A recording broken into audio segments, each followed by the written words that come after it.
Jangan lupa like, komen, dan subscribe channel YouTube TVRI Bengkulu, serta nyalakan lonceng notifikasinya.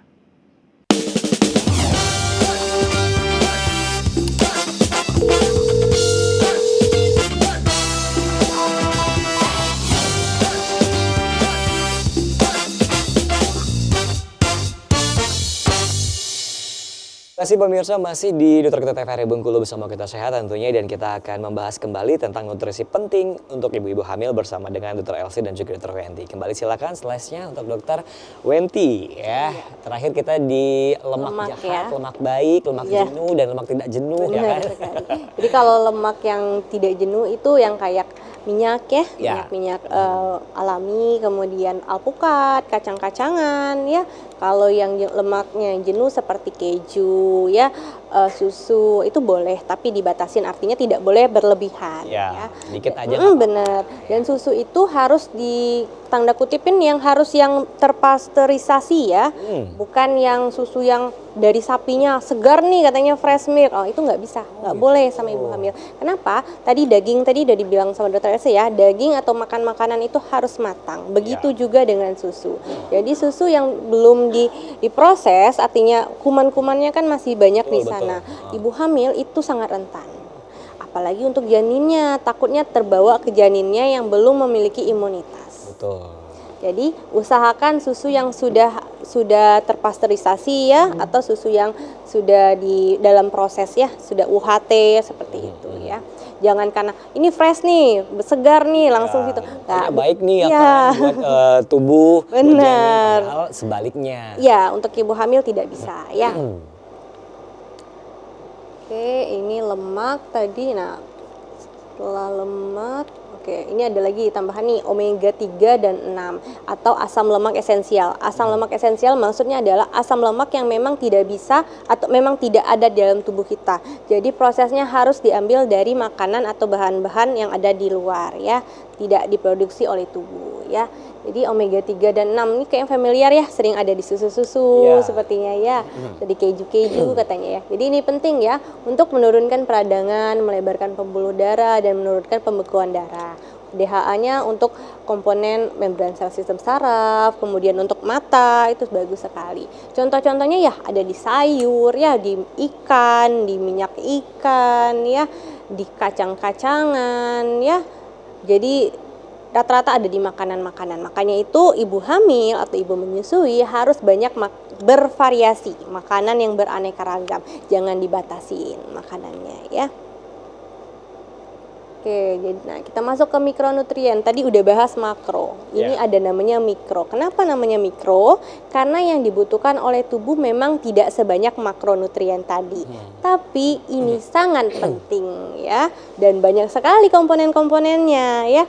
Ada vitamin B, vitamin C, vitamin D, yodium, kolin, zat besi, folat dan kalsium.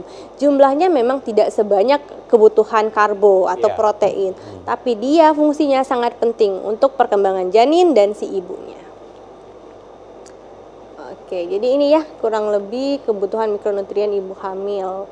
Vitamin A ada 300 mungkin. Ini nice to know aja ya, nggak mungkin kita baca satu-satu tabelnya ya. Tapi rata-rata kebutuhannya sangat penting untuk tubuh dan memang tidak sebanyak yang makro ya. Nah, ini vitamin A, fungsinya apa? Untuk membentuk kulit dan penglihatan yang sehat ya, membantu pertumbuhan tulang, berperan dalam imunitas juga.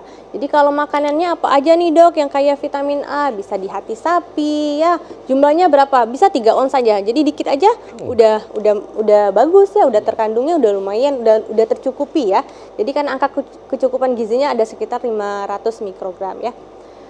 Jalar, bayam, wortel, belewah, mangga, telur rebus, brokoli. Nah makanya itu kan nggak mungkin kita sortir nih, oh ini vitamin A nya tinggi ini. Jadi harus banyak makan yang beraneka ragam. Iya betul. Jadi nggak usah pilih-pilih makanan ya bu ya, apalagi yang ibu hamil. Ngidamnya boleh nih yang sehat-sehat tadi ya, jangan junk food ya. Iya betul. Oke.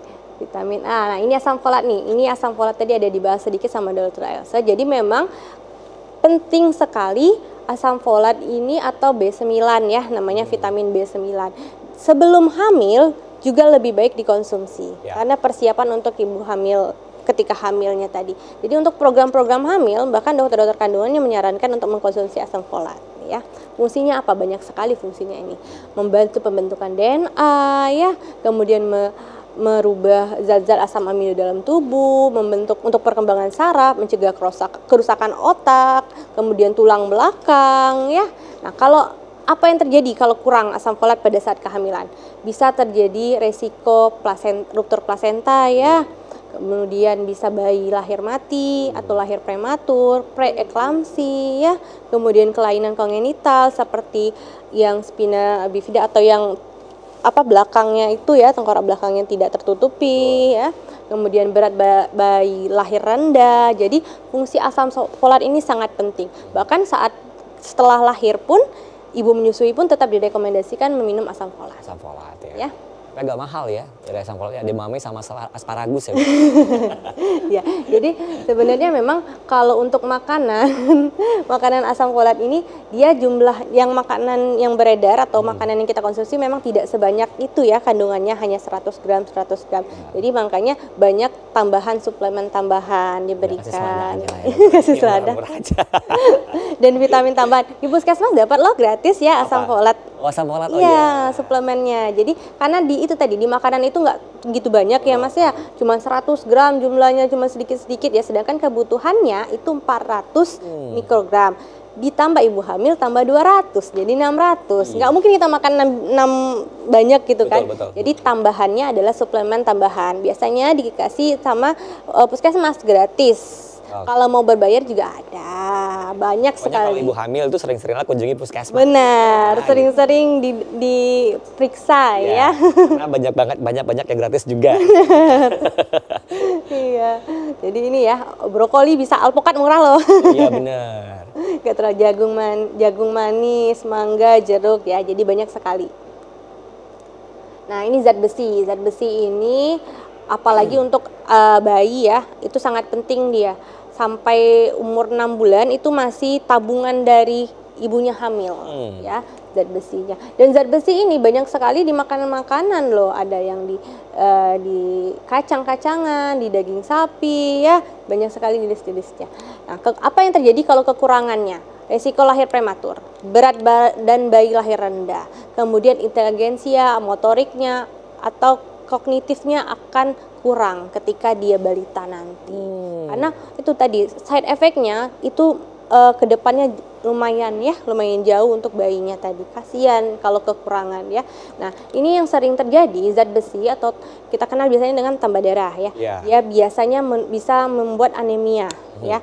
Nah, pada ibu hamil seringnya itu kan dia mual muntah nih. Saya sering dapat kasus kayak ini. Ibunya mual muntah. Kalau saya mual, Dok, saya minumnya teh manis biasanya. Iya, teh manis hangat atau kopi, Dok. Nah, itu bertolak belakang dengan si zat besi karena dia bisa menghambat proses dari zat besi tadi.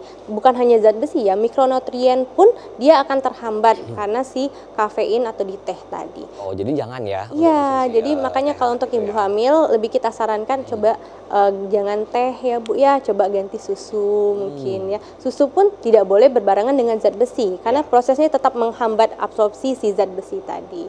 Nah, zat besi ini bagusnya digandengkan dengan apa? Vitamin C. Jadi boleh dibarengin dengan jus jeruk mungkin atau buah-buahan ya yang kaya vitamin C. Dia akan mempercepat prosesnya ya. Kemudian kalsium nih. Ini nih yang sering terjadi pada ibu-ibu trimester ketiga. Badan saya pegel, Dok. Badan saya kayaknya linu-linu semua. Kemudian kok pinggang saya sakit. Nah, kebanyakan adalah kalsium karena pada trimester 3 kalsium benar-benar disedot untuk anaknya. Jadi kita harus lebih ekstra untuk mengkonsumsi kalsium. Jadi di mana dia ada kalsium? Ada di tahu, ada di telur, ya, ada di ikan, di protein-protein hewani dan di susu juga ada ya. Membentuk tulang dan gigi janin yang kuat, memelihara kesehatan tulang ibu hamil. Apa yang terjadi jika kurang atau tidak adekuat selama kehamilan? Peningkatan tekanan darah ya, bisa memicu terjadinya preeklamsi. Kemudian peningkatan tekanan darah janin juga ya.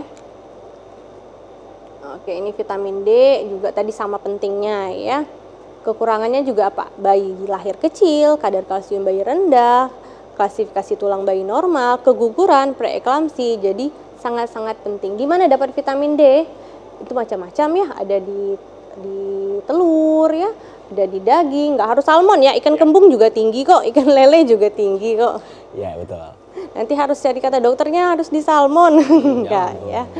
Oke, ini vitamin B6, ini juga bagus untuk ibu hamil trimester 1, kenapa? Bisa mengurangi mual muntah ya. Membantu metabolisme, imunitas, perkembangan otak dan saraf pusat, mengurangi mual dan muntah tadi. Di mana adanya? Di sayur-sayuran ya. Oke, ini vitamin B12, vitamin C hampir sama pentingnya ya. Oke, ini kolin, boleh nanti di screenshot aja mungkin kalau kurang ya. Cukup ya. Oke, ini yodium terakhir, kemudian pola makanan. Jadi makanan bervariasi dengan gizi yang seimbang. Kemudian cemilan juga yang sehat, tidak tinggi gula ya. Dan yang terakhir, ibu hamil harus makan dengan porsi kecil hingga sedang. Jadi jangan yang berlebihan. Oke, baik, itu dia tentunya untuk penjelasan mengenai nutrisi dan apa-apa saja makanan yang harus kita makan untuk kalau lagi dalam kondisi hamil ya. Pokoknya tetap jaga jangan sampai makan junk food ya kan. Oke, boleh kesimpulan terakhir dokter, silakan. Dikit aja.